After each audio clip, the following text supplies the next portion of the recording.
দারুল উলুম সিদ্দিকিয়া মাদ্রাসাতে ভাই, কার বাপে কি করতে আছে জেনে রাখুন তাই। মহিবুল্লাহর বাপে হইল বড় একজন শায়েখ, বড় একজন মুহাদ্দিস, আলিফ বা তারা শেখ। মুসা একজন গরুর টাইপের, ভালো হইবে না।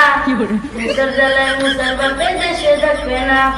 হাসানের বাপে মিলাই ইটের সাথে বালু, রেহানের বাপে বেচে বড় বড় আলু। মারুফের বাপে ভাই মিলা খায় গাজা, গুনায়ের বাপে পাইল জেলে বসে সাজা। জুবাইরের বাপে এসা হুজুর গফারে, রাস্তা গানে কেন খায় মাঝে দুইরা চেরে। ছুরি কাটার আর কাকা নাম তার সুলতান, মুসার বাপে টিলার চালায় নাম তার লোকমান। জুবাইরের বাপে চালায় বড় বড় টমটম, সময় হলে মসজিদে আইসা দেয় আজান। ওরে